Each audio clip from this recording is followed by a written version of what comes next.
Oke, pada kesempatan kali ini saya akan menjelaskan tentang kesehatan reproduksi dalam perspektif gender. Subpokok bahasan yang pertama yaitu pengertian kesehatan reproduksi, definisi gender, peran gender, seksualitas, kesetaraan, ketidakadilan dan keadilan gender. Kemudian yang terakhir ada isu gender dalam kesehatan reproduksi. Jadi nanti di sini ada 6 subpokok bahasan yang akan kita bahas bersama-sama. Selanjutnya pada subpokok bahasan yang pertama itu tentang, definisi kesehatan reproduksi. Pada kesempatan yang kemarin kita sudah membahas apa sih, kesehatan reproduksi dan di sini kita akan mengulang secara sepintas. Di sini kesehatan reproduksi menurut WHO pada tahun 1992 bahwa, merujuk suatu definisi sehat ya, kita masih ingat ya, kesehatan reproduksi dan definisi sehat ya, berawal dari definisi sehat terlebih dahulu di sini dan mengkolaborasikan, dengan kesehatan reproduksi. Jadi sehat adalah suatu keadaan sejahtera fisik, mental, dan sosial yang utuh, bukan hanya bebas dari penyakit atau kecacatan dalam segala aspek yang berhubungan dengan sistem reproduksi, fungsi, serta prosesnya. Kalau kemarin, definisi sehat menurut WHO mungkin hanya terbatas sampai kecacatan ya, intinya hanya, suatu keadaan sejahtera fisik, mental, dan sosial yang utuh, bukan hanya bebas dari penyakit atau kecacatan. Gitu. Tapi kalau untuk kesehatan reproduksi, kita tambahkan di sini adalah dalam segala aspek yang berhubungan dengan sistem reproduksi, kemudian juga fungsinya serta prosesnya, seperti itu. Kadang kita melihat sistem reproduksinya dikatakan, secara fisik semuanya sehat, tapi kenyataannya dia tidak bisa menghasilkan keturunan. Nah, itu juga bisa disebut, tidak sehat ya atau bukan merupakan, reproduksi yang sehat, seperti itu. Makanya di sini dikatakan sehat yaitu sistem reproduksinya bagus, fungsinya bagus, kemudian juga prosesnya. Nah, fungsinya sistem, reproduksi seperti apa? Yaitu ya dari kata reproduksi, yang mereproduksi. Dalam hal ini adalah melahirkan keturunan, seperti itu. Nah, kalau tadi sudah dibahas, di sini ada suatu arti ya, arti penting yang merujuk pada, sistem kesehatan reproduksi itu sendiri. Jadi di sini bukan hanya kondisi yang bebas dari penyakit dan kecacatan, serta dibentuk berdasarkan atas perkawinan yang sah, mampu memenuhi kebutuhan, spiritual, material yang layak, bertakwa pada Tuhan Yang Maha Esa, spiritual, memiliki hubungan yang serasi, selaras, seimbang antara anggota keluarga dan antara keluarga dan masyarakat dan lingkungan. Jadi kalau melihat definisi di sini berdasarkan artinya sudah sangat jelas sekali, sudah sangat kompleks bahwa di sini berkaitan kesehatan reproduksi itu ya mungkin semuanya sehat, bisa memiliki anak, menghasilkan keturunan, tapi di sini ada batas tegas perkawinan yang sah. Nah, biasanya apa, yang memicu suatu permasalahan di sini berdasarkan perkawinan yang tidak sah. Menurut Bu Erma di sini adalah salah satu contoh adalah kehamilan yang tidak diinginkan. Ya memang organ reproduksinya sehat, fungsinya sehat, bisa hamil, bisa melahirkan, tapi jika tidak didasari perkawinan yang sah, nah, artinya juga secara psikologis bisa mempengaruhi, seperti itu. Kemudian juga usia perkawinan yang akan mempengaruhi kesehatan reproduksi itu sendiri. Karena jika perkawinan di usia yang terlalu dini atau usia terlalu tua, dia juga bisa menyebabkan suatu permasalahan karena secara organ reproduksi belum siap, seperti itu. Nah, kemudian sekarang kita fokus kembali ke definisi gender ya.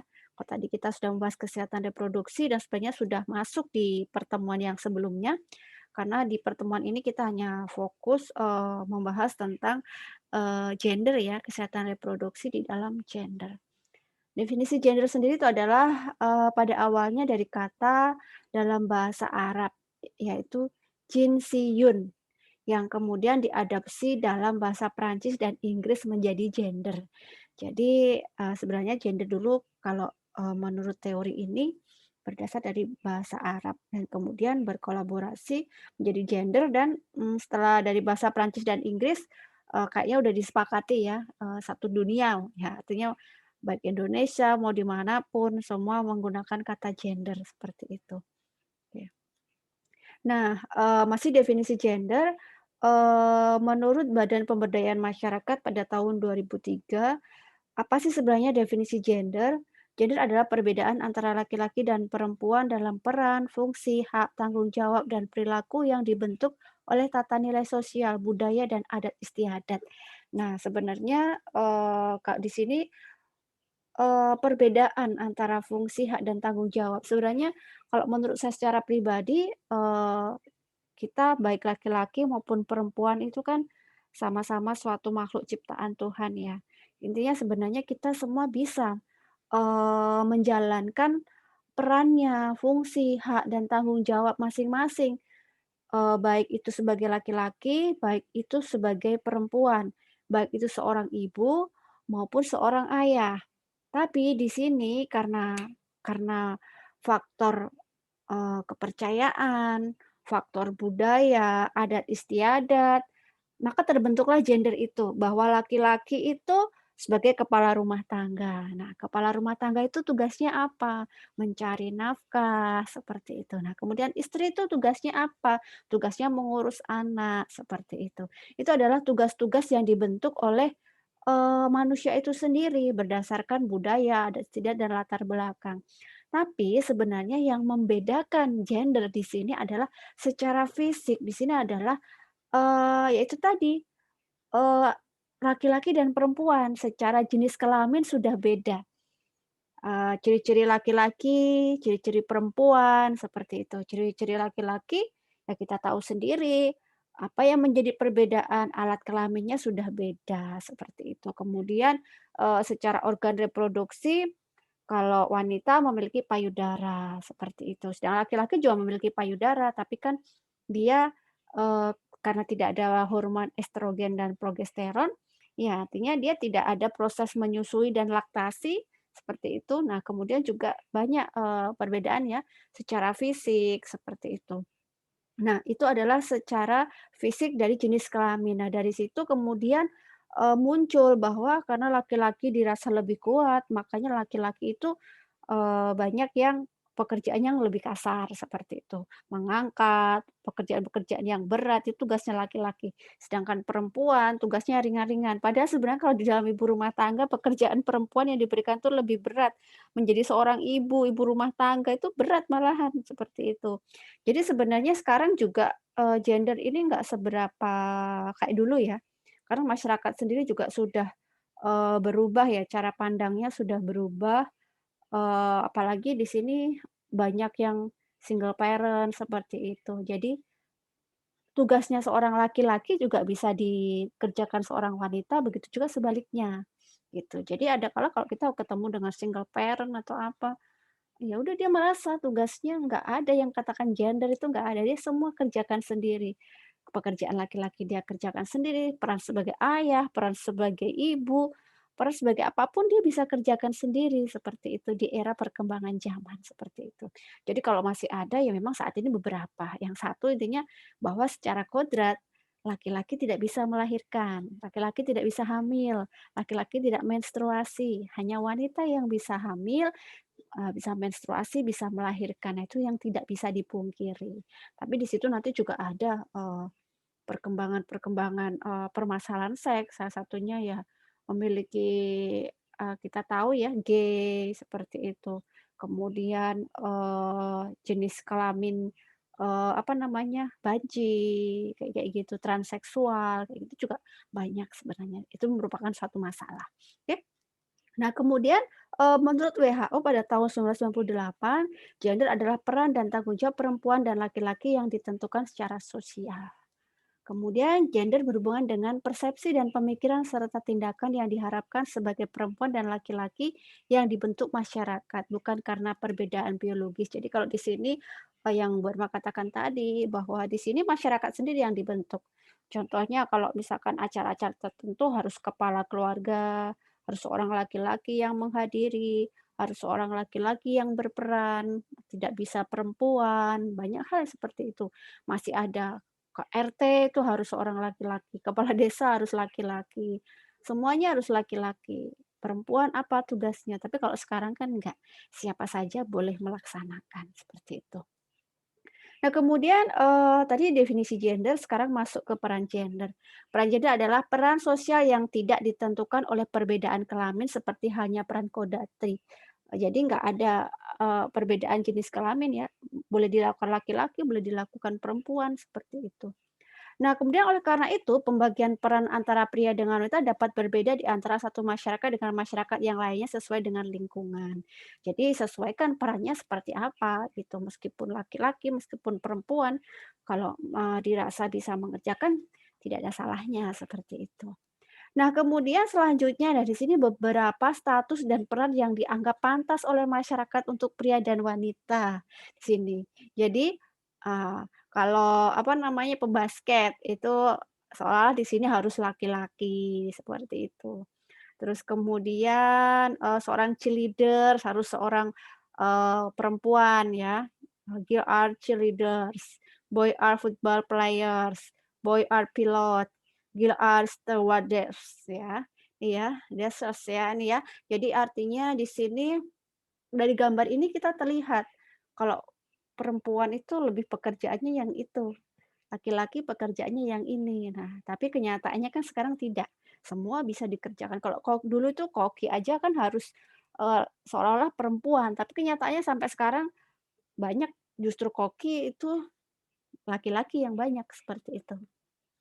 Nah, kemudian sekarang perempuan. Nah, perempuan itu adalah salah satu persepsinya itu harus seorang pramugari, tenaga kerja domestik, urusan rumah tangga, bukan pewaris, ibu rumah tangga. Nah, kalau perempuan memang ya ibu rumah tangga ya, pasti ibu rumah tangga. Tapi di sini masih ada beranggapan bahwa seorang perempuan pramugari itu harus perempuan. Padahal sekarang kan nggak banyak juga yang laki-laki pramugara seperti itu. Tuh, dan bukan merupakan pewaris, semua harus diberikan pada laki-laki, harta yang paling banyak, seperti itu. Nah, kemudian kalau pria itu, persepsinya adalah merupakan kepala rumah tangga, kepala keluarga, pewaris, tenaga kerja publik, pencari nafkah, pilot, pencangkul lahan, seperti itu. Itu adalah anggapan-anggapan secara gender.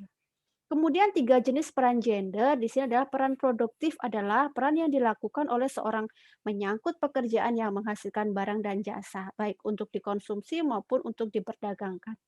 Peran ini sering pula disebut dengan peran di sektor publik. Peran reproduksi adalah peran yang dijalankan oleh seorang untuk kegiatan yang berkaitan dengan pemeliharaan sumber daya manusia dan pekerjaan urusan rumah tangga seperti mengasuh anak, memasak, mencuci pakaian, menyetrika, membersihkan rumah, dan lain-lain. Peran reproduktif ini disebut juga peran di sektor domestik. Nah, kemudian selanjutnya ada peran sosial, adalah peran yang dilaksanakan oleh seseorang untuk berpartisipasi di dalam kegiatan sosial kemasyarakatan seperti gotong royong dalam menyelesaikan beragam pekerjaan yang menyangkut kepentingan bersama. Oke, di sini ada peran kodrati yang tadi saya sempat katakan di awal, bahwa kalau pria itu adalah, perannya membuahi sel telur wanita ya, karena pria yang, memiliki sperma seperti itu. Kemudian wanita menstruasi, mengandung, melahirkan, menyusui dengan air susu ibu, kemudian juga mengalami masa menopause. Laki-laki juga sebenarnya sama untuk mengalami masa penuaan ya, seperti itu. Tapi kalau laki-laki nggak ada masanya, kalau perempuan ada masanya, itu disebut menopause, artinya dia sudah tidak menstruasi lagi, jika sudah menopause dia tidak bisa hamil lagi, seperti itu. Tapi kalau laki-laki sampai kapan pun dia bisa, cuman hanya, menurun kualitasnya, seperti itu. Nah, kemudian selanjutnya adalah definisi seksualitas. You don't have, you don't have what I have. Jadi kamu tidak punya apa yang saya punya, begitu juga sebaliknya, seperti itu. Tapi ini hanya ilustrasi saja ya. Nah, seksualitas atau jenis kelamin adalah karakteristik biologis anatomis khususnya sistem reproduksi dan hormonal. Diikuti dengan karakteristik fisiologis tubuh yang menentukan seseorang, laki-laki atau perempuan. Jadi kalau laki-laki kita sudah tahu, dia memiliki penis, kalau perempuan dia memiliki vagina, seperti itu. Dan satu lagi yang beda adalah kalau perempuan memiliki payudara yang menonjol, seperti itu. Nah, tadi perempuan bisa hamil, melahirkan, menyusui, menopause, seperti itu. Nah, kemudian definisi seksualitas. Nah, di sini seksualitas atau jenis kelamin atau dikatakan seks adalah perbedaan fisik biologis yang mudah dilihat melalui ciri fisik primer dan secara sekunder yang ada pada kaum laki-laki dan perempuan. Nah, di sini ada gambarnya ya, ada ini gender identitas. Kemudian ada sexual behavior, kemudian ada sexual orientation, ada seks itu sendiri, ada gender roles, seperti itu. Oke. Nah, kemudian seksualitas meliputi 5 area, yaitu seksualitas. Yang pertama adalah kenikmatan yang merupakan bentuk interaksi antara pikiran dan tubuh. Umumnya sensualitas melibatkan panca indera, aroma, rasa, penglihatan, pendengaran, sentuhan, dan otak, yaitu organ yang paling kuat terkait dengan seks dalam fungsi fantasi, antisipasi, memori, dan pengalaman. Jadi, dikatakan sensualitas di sini kembali ke pengalamannya ya. Jika seseorang mengalami pengalaman yang menyakitkan tentang seks, mungkin dulu pernah diperkosa, mengalami kekerasan, dia akan trauma, seperti itu. Kemudian selanjutnya adalah intimasi, ikatan emosional atau kedekatan dalam relasi interpersonal. Nah, biasanya kalau di sini lebih ke orang yang bisa nyaman, orang yang bisa, merasakan seksualitas itu adalah biasanya dipengaruhi oleh kedekatan secara emosional. Tapi berbeda ya, artinya dengan, PSK. Kalau PSK kan nggak ada kedekatan emosional, yang ada dia bekerja, seksualitas merupakan pekerjaan, jadi nggak ada kedekatan emosional. Dia melakukan karena pekerjaan, seperti itu, karena uang, karena tuntutan ekonomi. Beda kalau, sama-sama saling sayang, seperti itu. Jadi ada kedekatan emosional. Kemudian, biasanya mengandung unsur-unsur yaitu kepercayaan, keterbukaan diri, kedekatan dengan orang lain, kehangatan, kedekatan fisik, dan saling menghargai. Nah, itu tidak ditemukan jika, seksualitas ini terjadi di, pekerja komersial ya. Kemudian identitas, peran jenis kelamin yang mengandung pesan-pesan gender perempuan dan laki-laki serta mitos-mitos feminitas dan maskulinitas serta orientasi seksual. Hal ini juga menyangkut bagaimana seseorang menghayati peran jenis kelamin hingga ia mampu menerima diri dan mengembangkan diri sesuai dengan peran jenis kelaminnya. Tapi juga ada beberapa orang ya yang memang ada kelainan ya, dia secara fisik, terlihat tomboy seperti laki-laki, tapi sebenarnya dia perempuan. Kemudian sebaliknya, dia secara fisik itu, laki-laki, tapi dia berperilaku perempuan, seperti itu. Kalau tadi, saya kembali ke intimasi yang saya tadi pekerja seks komersial ya, kalau di sekarang ini isu yang terbaru justru pekerja seksual itu menjadi objek, sasaran kejahatan. Salah satu beberapa di televisi kita melihat bahwa justru pekerja seksual yang secara online itu banyak meninggal ya. Jadi, diorder melalui online, ketemu, ternyata terjadi pembunuhan dan saya melihat berita itu udah berkali-kali, bahkan di kota Kediri juga terjadi dan kemarin lagi ada berkali-kali, ada berita itu sering sekali seperti itu. Jadi itu menjadi korban kekerasan, nah itu. Oke. Kemudian selanjutnya life cycle, lingkaran kehidupan, yaitu di sini, aspek biologis dari seksualitas yang terkait dengan anatomi dan fisiologi organ seksual.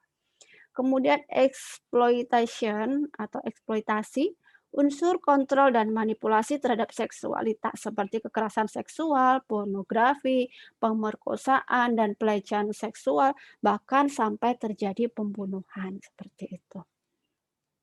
Kemudian perbedaan gender dan seksual secara karakteristik, perbedaan antara gender dan seksual itu ada, pada sumber pembeda, visi misi, unsur pembeda, sifat, dampak, dan keberlakuan. Kalau di sini, apa namanya, kalau sumber pembeda, kalau gender itu lebih manusia atau masyarakat, kalau seks itu lebih ke, Tuhan, karunia yang diberikan oleh Tuhan ya, seperti itu. Kemudian visi misi, kalau gender itu kebiasaan, kalau seks itu kesetaraan. Unsur pembedanya kalau gender kebudayaan atau tingkah laku, kalau seks itu biologis atau alat reproduksi. Kalau sifat, harkat, martabat dapat dipertukarkan, kalau seks kodrat tertentu tidak dapat dipertukarkan. Kalau gender, secara dampak terciptanya norma-norma atau ketentuan tentang pantas atau tidak pantas, laki-laki pantas menjadi pemimpin, perempuan pantas dipimpin, dan lain-lain sebagainya. Sering merugikan salah satu pihak, yaitu yang banyak dirugikan di sini adalah perempuan ya. Makanya sekarang dituntut adanya kesetaraan gender. Kemudian kalau untuk seks sendiri terciptanya nilai-nilai kesempurnaan, kenikmatan, kedamaian, dan lain sebagainya, sehingga menguntungkan kedua belah pihak. Jadi kalau, sekarang banyak ya dikatakan, ini ya, segala sesuatu kok tentang seks terjadi antara kedua belah pihak, sama-sama mau, sama-sama saling suka, sama-sama saling menerima, ya sebenarnya tidak bisa dituntut seperti itu. Tidak ada dikatakanlah istilah pemerkosaan. Nah, dikatakan pemerkosaan kan salah satunya tidak bersedia, salah satunya menolak, tapi dia tidak bisa menolak, dan akhirnya terjadi disebut kasus pemerkosaan. Kemudian keberlakuan untuk gender itu dapat berubah musiman dan berbeda-beda antar kelas. Kalau seks sepanjang masa di mana saja tidak mengenal perbedaan kelas ya. Laki-laki dan perempuan akan selamanya selalu ada seperti itu. Ya, kemudian selanjutnya menurut Badan Pemberdayaan Masyarakat, perbedaan gender dan jenis kelamin. Kalau jenis kelamin itu tidak dapat berubah, contohnya alat kelamin laki-laki dan perempuan. Kalau gender dapat berubah, contohnya peran dalam kegiatan sehari-hari, seperti banyak perempuan menjadi juru masak jika di rumah, tetapi jika di restoran juru masak lebih banyak laki-laki. Kemudian jenis kelamin berlaku sepanjang masa, contohnya status sebagai laki-laki atau perempuan. Kemudian tergantung budaya dan kebiasaan, contohnya di Jawa pada zaman penjajahan Belanda kaum perempuan tidak memperoleh hak pendidikan. Setelah Indonesia merdeka, perempuan mempunyai kebebasan mengikuti pendidikan. Kemudian kalau untuk jenis kelamin tidak dapat dipertukarkan, contohnya, jakun pada laki-laki dan payudara pada perempuan. Kalau gender dapat dipertukarkan. Contohnya kalau, tidak dapat dipertukarkan ini ya, pekerjaan laki-laki kan bisa dilakukan wanita juga bisa dilakukan oleh perempuan, seperti itu. Kemudian jenis kelamin berlaku di mana saja, contohnya di rumah, di kantor, dan dimanapun berada, seorang laki-laki atau perempuan tetap laki-laki dan perempuan. Kalau gender tergantung budaya setempat, contohnya pembatasan kesempatan di bidang pekerjaan terhadap perempuan dikarenakan budaya setempat antara lain diutamakan untuk menjadi perawat, guru, TK, pengasuh anak, seperti itu. Kemudian kalau untuk jenis kelamin merupakan kodrat Tuhan, contohnya laki-laki mempunyai ciri-ciri utama yang berbeda dengan ciri-ciri utama perempuan yaitu jakun. Bukan merupakan budaya setempat, contohnya pengaturan jumlah anak dalam satu keluarga. Kemudian kalau untuk jenis kelamin, ini adalah merupakan ciptaan Tuhan, contohnya perempuan bisa haid, hamil, melahirkan, dan menyusui, sedangkan laki-laki tidak bisa. Kemudian jika gender, buatan manusia. Contohnya laki-laki dan perempuan berhak menjadi calon ketua RT, ketua RW, dan kepala desa, bahkan presiden, seperti itu. Kemudian selanjutnya adalah budaya yang mempengaruhi gender. Yang pertama, sebagian besar masyarakat menganut kepercayaan yang salah tentang apa menjadi seorang wanita. Dengan akibat yang berbahaya bagi kesehatan wanita. Jadi intinya itu tadi yang, Bu Retno katakan tadi itu, eee, bahwa seorang wanita itu lemah gitu. Jadi, pekerjaannya pun juga harus pekerjaan yang, tidak berat, seperti itu.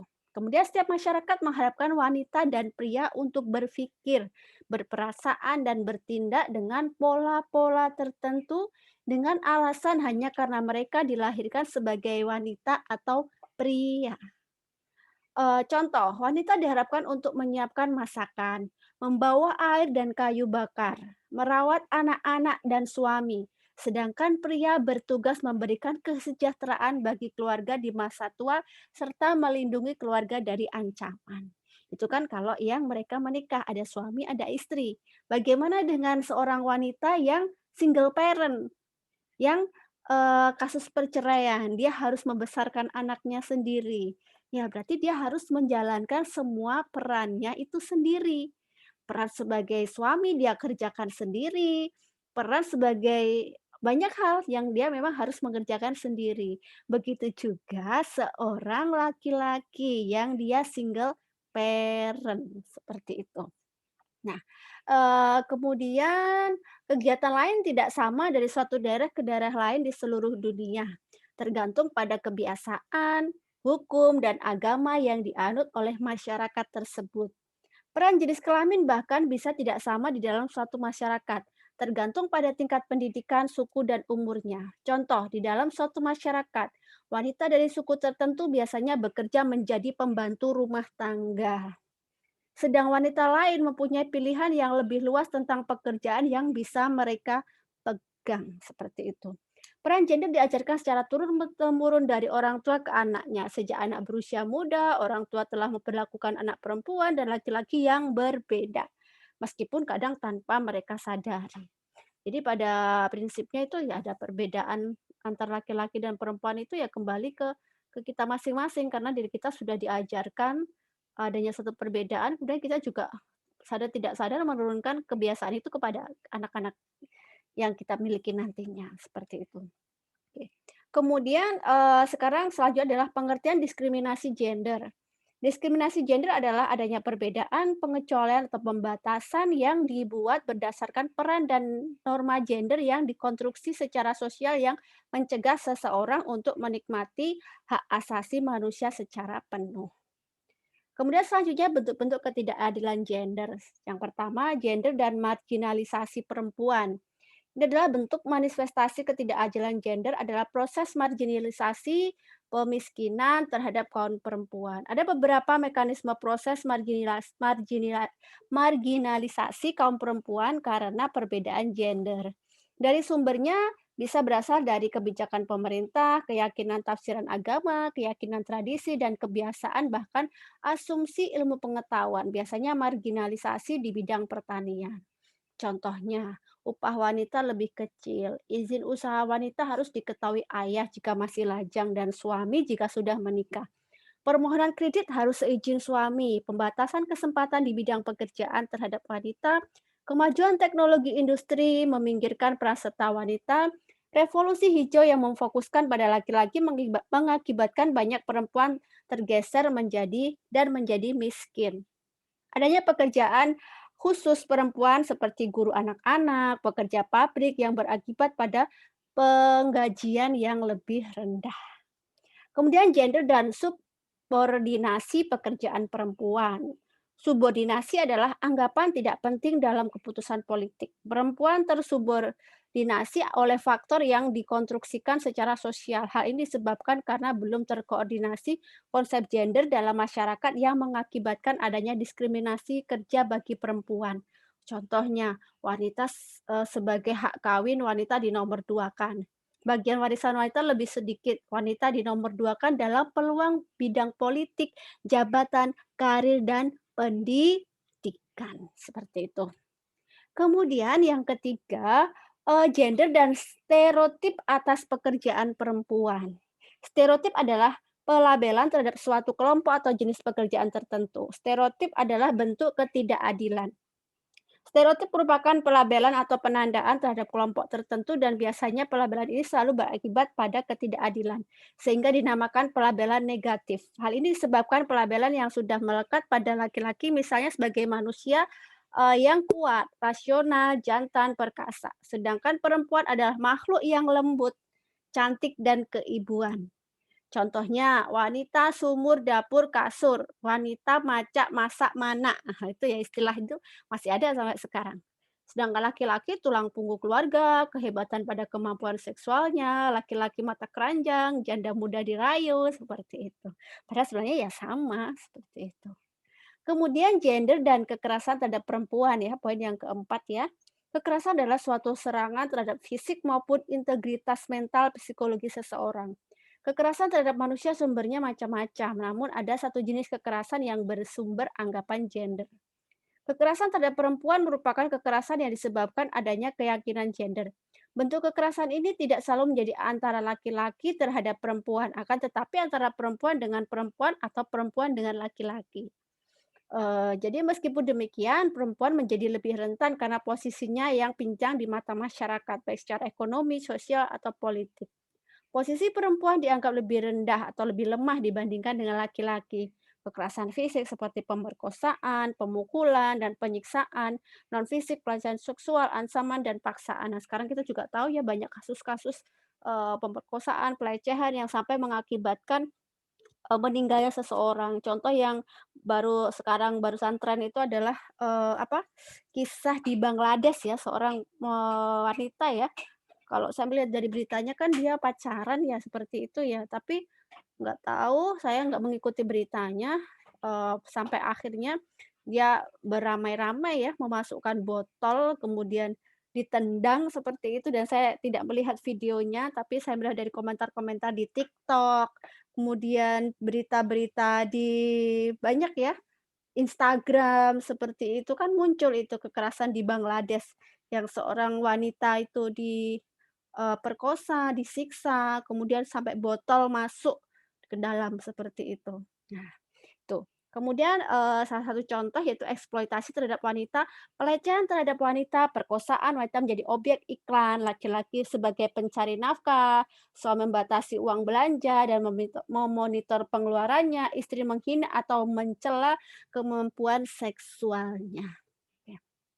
Kemudian, yang kelima yaitu gender dan beban kerja lebih berat. Dengan berkembangnya wawasan mitra sejajaran berdasarkan pendekatan gender dalam berbagai aspek kehidupan, maka peran perempuan yang mengalami perkembangan yang cukup cepat. Namun perlu dicermati bahwa perkembangan perempuan tidaklah mengubah perannya yang lama, yaitu peran dalam lingkup rumah tangga atau peran produktif. Maka dari itu perkembangan peran perempuan ini sifatnya menambah dan umumnya perempuan mengerjakan peran sekaligus untuk memenuhi tuntutan pembangunan. Untuk itulah maka beban kerja perempuan terkesan berlebihan. Contoh, wanita bekerja di luar rumah atau di rumah, wanita sebagai perawat, pendidik, anak sekaligus pendamping suami, pencari nafkah kehidupan, laki-laki mencari nafkah utama sekaligus sebagai nahkoda atau sopir keluarga. Nah, kemudian selanjutnya, ketidaksetaraan dan ketidakadilan gender dalam pelayanan kesehatan. Yang pertama di sini adalah ketidaksetaraan gender.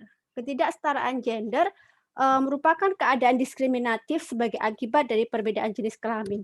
Dalam memperoleh kesempatan, pembagian sumber-sumber dan hasil pembangunan serta akses terhadap pelayanan.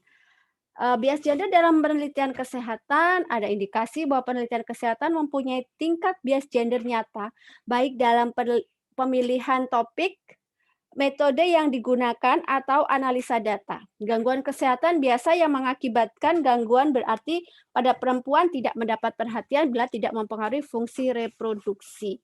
Kemudian perbedaan gender dalam akses kesehatan terhadap pelayanan kesehatan. Berbeda dengan negara maju, kaum perempuan di negara berkembang pada umumnya belum dapat memanfaatkan pelayanan kesehatan sesuai kebutuhan. Perempuan yang mengalami depresi karena kekerasan domestik yang dilakukan oleh pasangannya hanya diobati dengan antidepresan tanpa diberi solusi dalam mengatasi masalah gender yang melatar belakanginya. Jadi ya secara psikologis, secara fisik mungkin dia sembuh, tapi secara psikologis, eee, belum sembuh ya, karena belum ada pengobatan secara psikologis. Nah, kemudian selanjutnya adalah yang kedua, ketidakadilan gender. Dalam berbagai aspek ketidaksetaraan gender tersebut sering ditemukan pula ketidakadilan gender, yaitu ketidakadilan berdasarkan norma dan standar yang berlaku. Ketidakadilan adalah ketidaksetaraan yang tidak pantas atau tidak adil.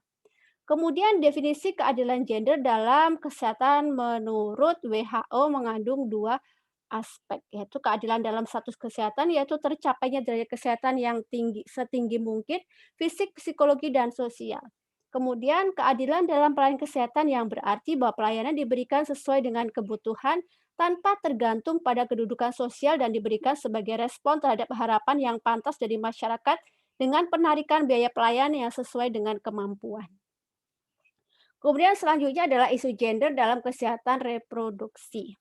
Isu gender adalah suatu kondisi yang menunjukkan kesenjangan laki-laki dan perempuan, yaitu adanya kesenjangan antara kondisi yang dicita-citakan atau normatif dengan kondisi sebagaimana adanya atau objektif.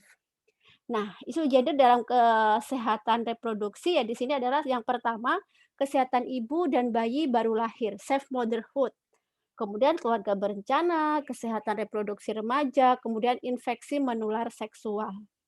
Kemudian peranan isu gender dalam kesehatan reproduksi. Yang pertama, masalah kesehatan reproduksi dapat terjadi sepanjang siklus hidup manusia. Misalkan masalah INES yang terjadi pada masa anak-anak di rumah tangga, masalah pergaulan bebas, kehamilan remaja. Perempuan lebih rentan dalam menghadapi resiko kesehatan reproduksi seperti kehamilan, melahirkan, aborsi tidak aman, dan pemakaian alat kontrasepsi. Karena struktur alat reproduksi yang rentan secara sosial atau biologis terhadap penularan infeksi menular seksual, termasuk itu tadi HIV atau AIDS. Masalah kesehatan reproduksi tidak terpisah dari hubungan laki-laki dan perempuan. Namun keterlibatan, motivasi, serta partisipasi laki-laki dalam kesehatan reproduksi dewasa ini sangat kurang. Laki-laki juga mempunyai masalah kesehatan reproduksi khususnya berkaitan dengan IMS, HIV, dan AIDS. Karena ini dalam menyusun strategi untuk memperbaiki kesehatan reproduksi harus dipertimbangkan pula kebutuhan, kepedulian, dan tanggung jawab laki-laki. Perempuan rentan terhadap kekerasan dalam rumah tangga, dalam arti kekerasan domestik atau perlakuan kasar pada dasarnya bersumber pada gender yang tidak setara atau ketidaksetaraan gender. Kesehatan reproduksi lebih banyak dikaitkan dengan urusan perempuan seperti keluarga berencana. Oke, eee, baik itu tadi yang bisa saya sampaikan, tentang pertemuan hari ini, saya ucapkan terima kasih.